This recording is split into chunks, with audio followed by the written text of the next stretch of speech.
വാചകം അടിക്കുന്നൊന്നും അല്ലടാ. എനിക്ക് അസുഖം ഉണ്ടായിരുന്നില്ല എന്ന് ഞാൻ പറഞ്ഞില്ലല്ലോ. ഉണ്ടായിരുന്നു. പക്ഷെ വന്നു കയറിയതേ സ്നേഹമുള്ളൊരു കുടുംബത്തേക്കാ. കിടന്നുറങ്ങുന്നതിന് മുമ്പ് അമ്മയുടെ കാര്യം തന്നെയല്ലേ പറഞ്ഞുകൊണ്ടിരുന്നത്. അതുകൊണ്ട് തോന്നിയതോ? അതുകൊണ്ടാ സ്വപ്നം കണ്ടത്? അല്ല, ഞാൻ കണ്ട സ്വപ്നം ഇതൊന്നുമല്ല. അമ്മ വേദനിക്കുന്നുള്ള തോന്നലായിരുന്നു. നല്ല വേദനയുണ്ട് ശ്യാമേ. ഇവിടെ നോക്കട്ടെ. അയ്യോ, ചെറുതായിട്ട് ചോര പൊടിയുന്നുണ്ടല്ലോ. അവരോടൊക്കെ പറഞ്ഞിട്ട് എന്തിനാ? രാക്ഷസന്മാർക്ക് ഇതൊക്കെ പ്രിയപ്പെട്ട കാര്യമല്ലേ? ഒന്നും പറയണ്ട എടുത്തേ, ഇതൊക്കെ നമ്മൾ അനുഭവിക്കേണ്ടതായിരിക്കും. ഞാൻ കാരണം എടുത്തേം കൂടി. വേണ്ട ശ്യാമേ, നീ കാരണമൊന്നും ഒരിക്കലും പറയണ്ട. നീ കാരണം എനിക്കൊരു പ്രശ്നവും ഉണ്ടായിട്ടില്ല, ഒരു കാലത്തും ഉണ്ടായിട്ടില്ല. ശ്യാമ എന്ന ലോകം അറിയപ്പെടുന്ന ഗായികയുടെ കൂടെ നടക്കാൻ പറ്റുന്ന അവസരമല്ലേ എന്റെ ജീവിതത്തിലെ ഏറ്റവും വലിയ അഭിമാനമായിട്ടേ ഞാനത് കണ്ടിട്ടുള്ളൂ.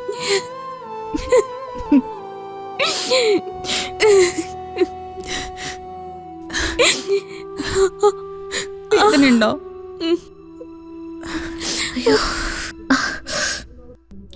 പെട്ടെന്ന് ചാടി എഴുന്നേറ്റപ്പം എവിടെ തട്ടിയെന്ന് തോന്നുന്നു. സൂക്ഷിക്കണം കേട്ടോ.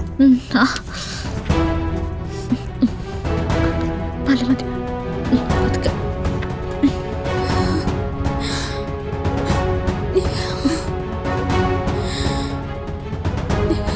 എടുത്തേ, ഇതിനകത്ത് കിടന്ന് മരിക്കുന്നതിന് മുമ്പ് എന്റെ മോളെ എനിക്കൊന്ന് കാണാൻ പറ്റുമോ? പറ്റും. രാധിക ശ്യാമ കാണും. ഇത്രയും പെട്ടെന്ന് തന്നെ.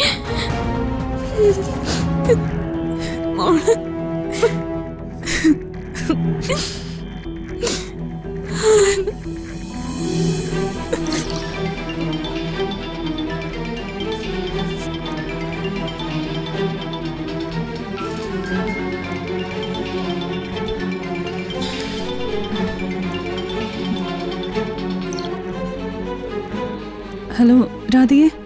ആ ചേച്ചി, എന്താ ഇപ്പൊ ഈ നേരത്ത്? എന്തെങ്കിലും പ്രശ്നമുണ്ടോ? അമ്മയെക്കുറിച്ച് എന്തെല്ലാം അറിഞ്ഞോ? അമ്മയ്ക്ക് എന്താ സംഭവിച്ച പോലെ ഒരു തോന്നല്. നോക്ക് രാധികേ, ചെറിയമ്മയുടെ കാര്യത്തിൽ ഞങ്ങൾക്ക് എല്ലാവർക്കും സങ്കടമുണ്ട്. നിനക്ക് അതല്പം കൂടുതലായിരിക്കും, കാരണം നിന്റെ പെറ്റമ്മയാ. നിന്റെ അമ്മയെ കണ്ടുപിടിച്ച് തരുമെന്ന് ഞാൻ നിന്നോട് വാക്ക് പറഞ്ഞല്ലേ. ഞാൻ അതിൽ നിന്ന് ഒരു നിമിഷം പോലും പിന്മാറിയിട്ടില്ല. എന്റെ ടീം ഇപ്പോഴും അതിനു വേണ്ടിയിട്ടുള്ള പരിശ്രമത്തിലാ. ചിലപ്പോഴൊക്കെ ഞാൻ വല്ലാത്ത ധൈര്യം കാണിക്കും. ഒന്നും നടന്നിട്ടില്ലാത്ത പോലെ മറ്റുള്ളവരുടെ മുൻപിൽ പെരുമാറും. പക്ഷെ എപ്പോഴും എനിക്കത് സാധിക്കുന്നില്ല. എനിക്ക് എന്നോട് കള്ളം പറയാൻ പറ്റുന്നില്ലല്ലോ. അപ്പൊ ചിലപ്പോ നിയന്ത്രണം വിട്ടുപോകും. എനിക്ക് മനസ്സിലാവും രാധികേ. നീ ഇപ്പൊ ചെയ്യേണ്ട കാര്യം എന്താണെന്നറിയോ? ഒട്ടും പേടിക്കാതിരിക്കാന്നതാ. അമ്മയെ കണ്ടെത്തുന്നുള്ള ശുഭാപ്തി വിശ്വാസത്തോടെ കാത്തിരിക്കാം. ഇടയ്ക്ക് ഇതുപോലെ വിളിക്കും കേട്ടോ. വേറൊന്നിനുമല്ല, ഇതുപോലൊരു ധൈര്യം തന്നാ മതി. നീ ഇത്ര പാവമായി പോയല്ലോ രാധികേ. എല്ലാം നമുക്ക് പരിഹരിക്കാം. നിന്നെ വിട്ട് നിന്റെ അമ്മയ്ക്ക് ഒരിടത്തും പോകാൻ പറ്റില്ല.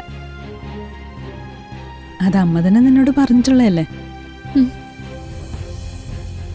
അല്ല, വരുണെവിടെ? മുറിയിലുണ്ട്. ഞാനിപ്പോ പുറത്ത് നിൽക്ക. എങ്കിലൊരു കാര്യം ചെയ്, ചെന്ന് കിടന്ന് സമാധാനമായിട്ട് സുഖമായിട്ട് ഉറങ്ങ. ബാക്കിയെല്ലാം നമുക്ക് ശരിയാക്കാന്നേ. ഓക്കെ, ഗുഡ് നൈറ്റ് രാധികേ. ശരി.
ദൈവമേ, ഈ പൂജാമുറിയിലിരുന്ന് ആത്മാർത്ഥതയോടെ ഞാനൊന്ന് പ്രാർത്ഥിച്ചിട്ട് പോലുമില്ല.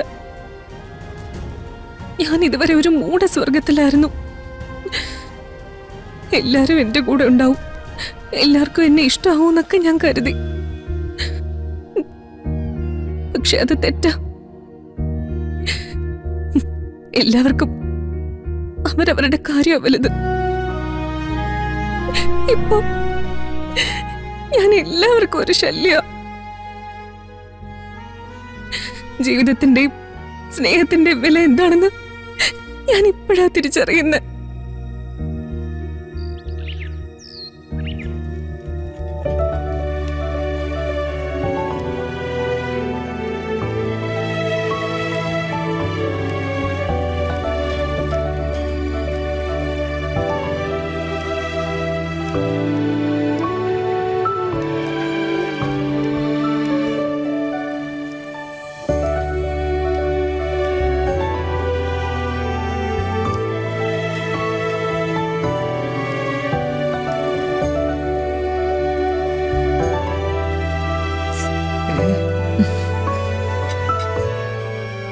മോളെ, രാധിക ഒന്ന് നോക്കിയേ. ആ വരുവാ.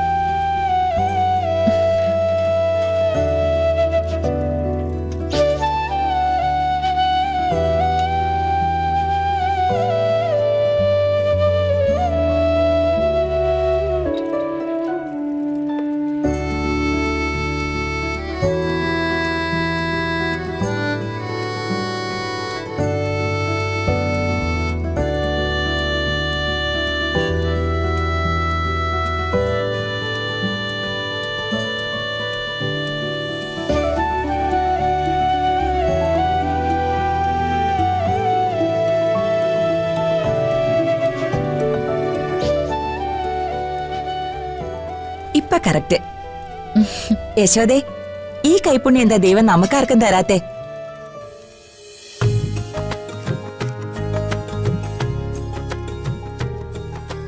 എല്ലാവർക്കും കിട്ടുന്ന സാധനമാണെങ്കിലേ കൈപുണ്യത്തിന് പിന്നെ എന്താ പ്രത്യേകത? മുത്തശ്ശി വെളുപ്പിനെ ഉണർന്നോ? കുറച്ചുകൂടി കിടക്കായിരുന്നില്ലേ? അതിന് എനിക്കിപ്പോ കുഴപ്പമൊന്നും ഇല്ലല്ലോ. ദേ മുത്തശ്ശി, ഒന്ന് ലെവലായി വരുന്നതേ ഉള്ളൂ. അതിനു മുമ്പ് വലിയ വാചകമൊന്നും വേണ്ട. വാചകം അടിക്കുന്നൊന്നും അല്ലടാ. എനിക്ക് അസുഖം ഉണ്ടായിരുന്നില്ല എന്ന് ഞാൻ പറഞ്ഞില്ലല്ലോ. ഉണ്ടായിരുന്നു. പക്ഷെ വന്ന് കയറിയതേ സ്നേഹമുള്ളൊരു കുടുംബത്തേക്ക്.